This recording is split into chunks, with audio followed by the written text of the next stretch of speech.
Hey, welcome to the Beginner's Primers for Planet Tanks Part 2. In this one, we're going to talk about the 3 major factors of growing aquarium plants, as well as some of the minor factors you have to watch out for. Remember guys, this is a 4-part series, so there's a playlist for it. So if you want to start from the beginning, hit that playlist button up there.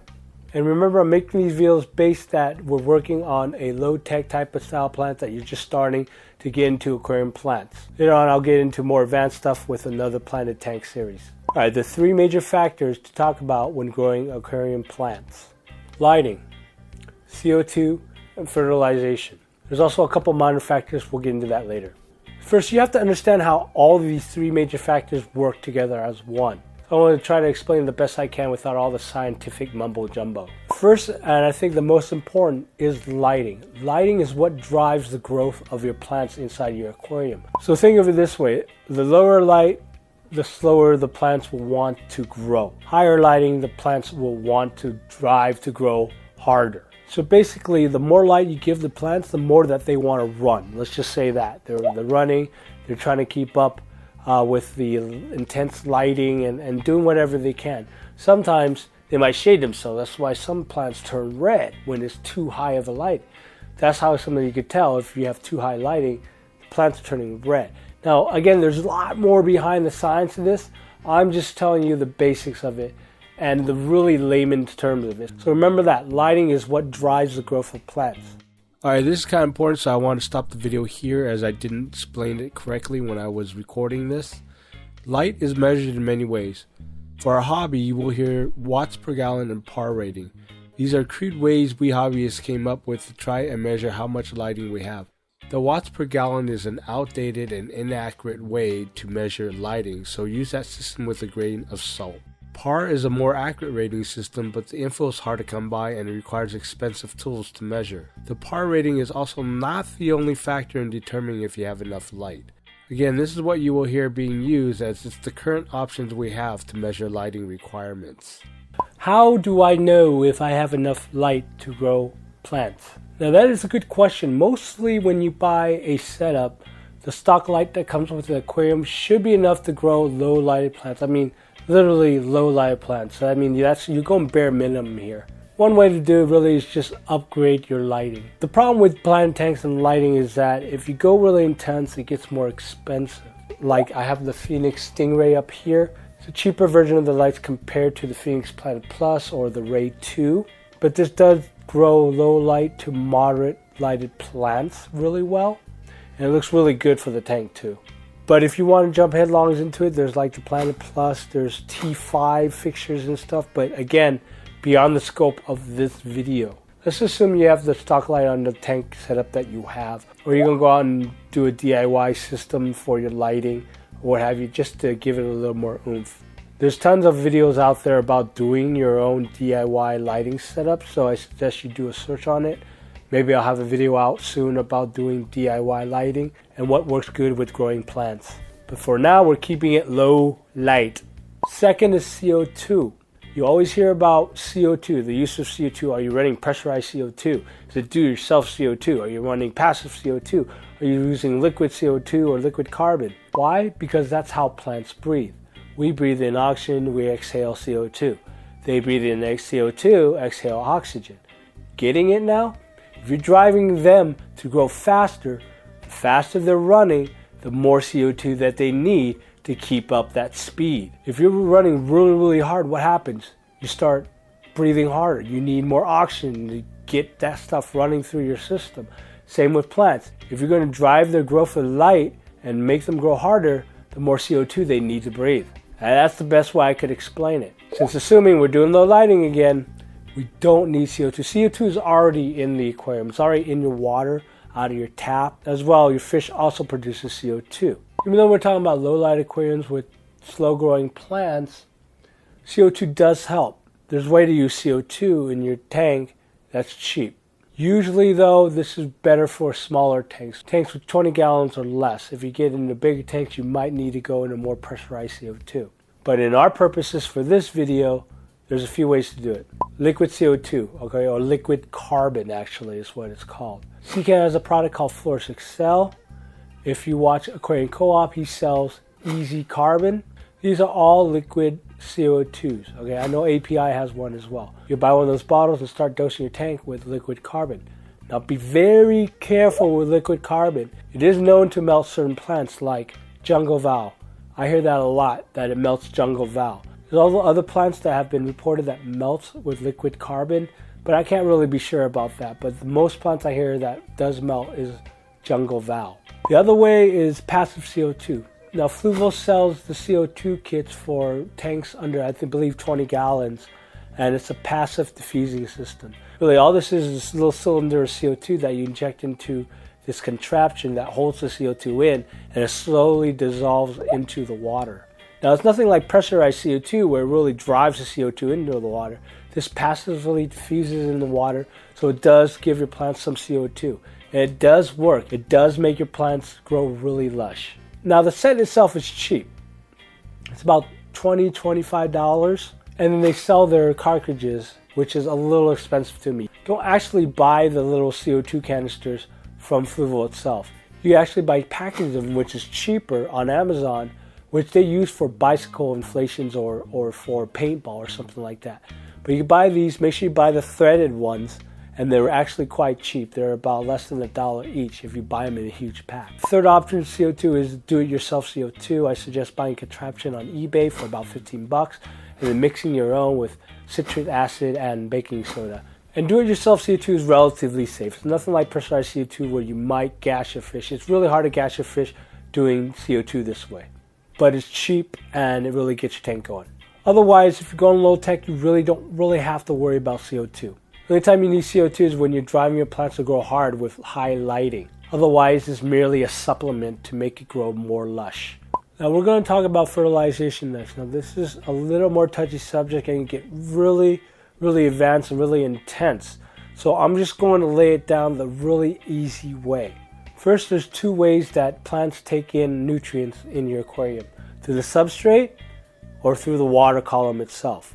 First, let's talk about the type of nutrients they need. Now, this is where we get a little scientific really quick. Macronutrients include nitrogen, potassium, and phosphates. Micronutrients is a lot more nutrients, but they're really trace nutrients, what they call trace elements.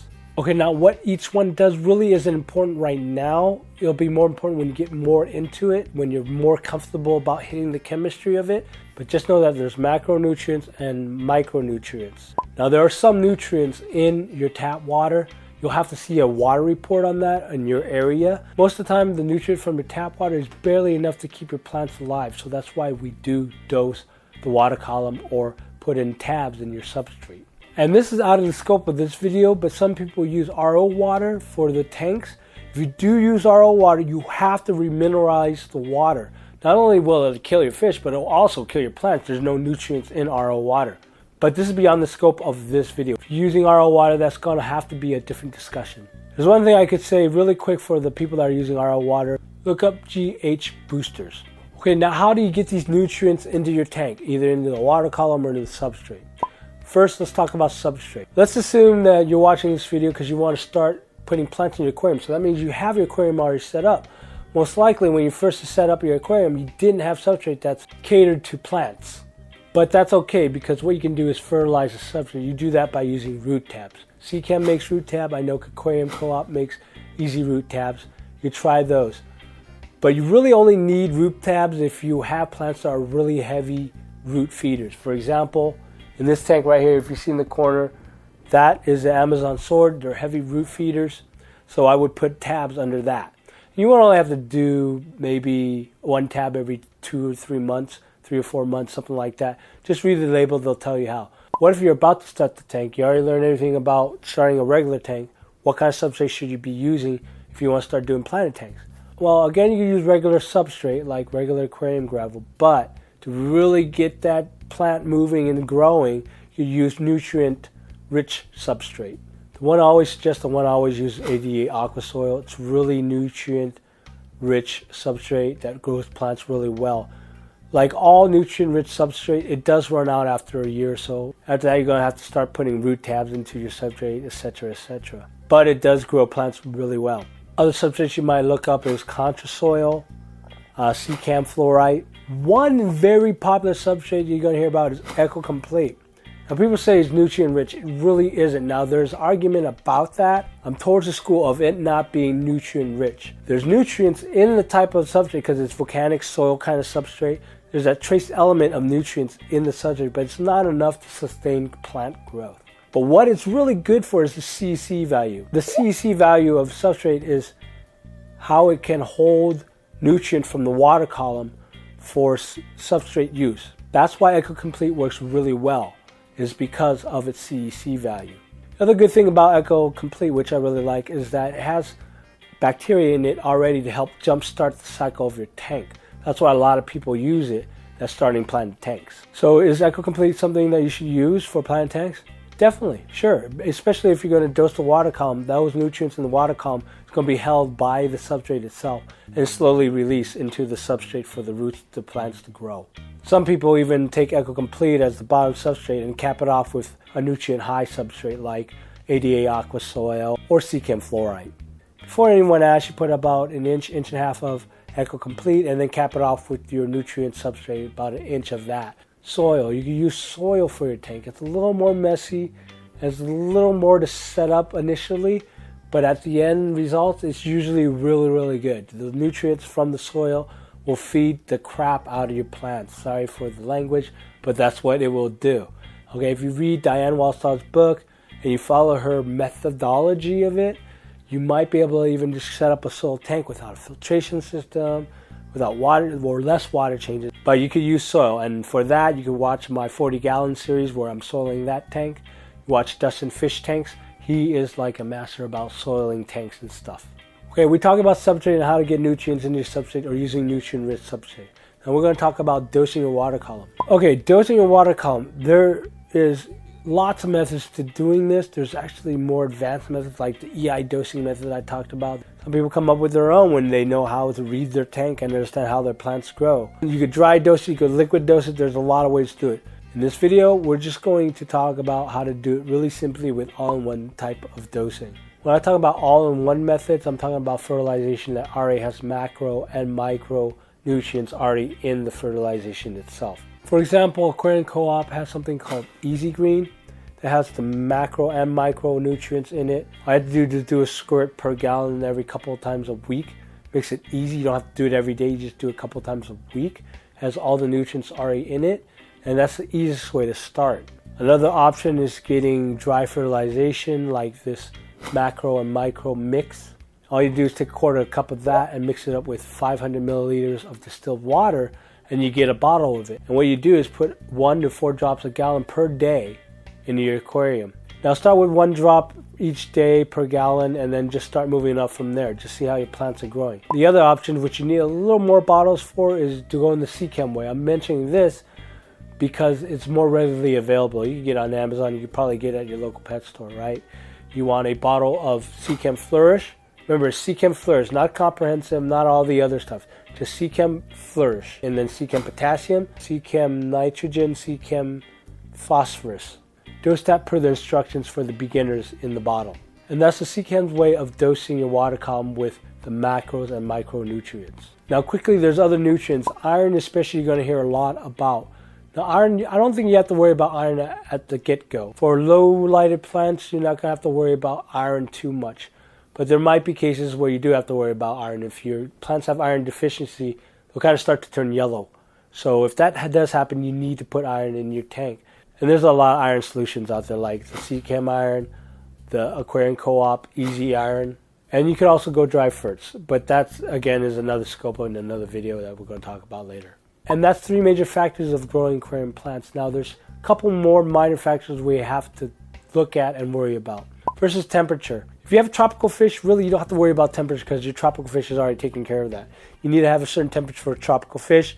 It works the same way with plants too. But again, you never know. Do your research before you get a plant. Before you see a plant, say, oh, that's pretty, I want it in my tank. Make sure you can grow it.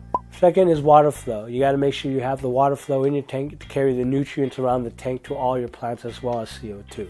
So the best way to tell is you don't want too much water flow where your plants are like, right? You just want gentle swaying. Real gentle swaying, and you know you got enough flow. Now when you're doing plant tanks, there's one thing that you're going to start learning, and is plant deficiencies.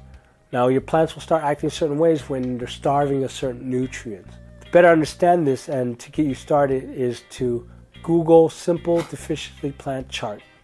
There's a chart that shows you if your plant is doing this is probably what it's deficiency in. So Google that chart, download it to your computer and save it so you can look back on it as often as you can. That will tell you whether or not you need more iron, you need more magnesium or whatever, so you can start dosing that individually. And that's the three major factors about growing plants. Remember, when someone talks about balancing the tank, that's what they mean. They're balancing all these factors together. If you have low light, then you don't need CO2 or not that much CO2, and you don't need to fertilize all that much. Remember, if you give them high lights, you're going to have to give them more food and give them more CO2. Low lights, not as much CO2, not as much food. So it's all about that balance. You can't give a low light and then start dumping in nutrients and then suddenly have an algae bloom and you're wondering what the heck happened. You're injecting massive CO2 on a low light tank. That's not going to do anything. You're just injecting more CO2 and risk killing your fish. You know, a really good example is like when I trim out my tank, I had to lower the CO2 a little bit because there's not as much plants that's needing it. I also cut down the dosing because there's less plants to use it. Now when they all grow in again, I'm going to up that CO2 a little, I'm going to up the dosing a little. Again, that's what they mean by balancing out the tank. So I hope that helped. That's one of the major understandings of how to keep a successful plant tank. In the next video, we'll talk about easy plants to grow in the aquarium. Remember, this series is in a playlist, so check that playlist out if you haven't already. If you're new to this channel, please subscribe. If you like these videos, please hit that like button, and I will talk at you guys later. Have fun with your aquariums.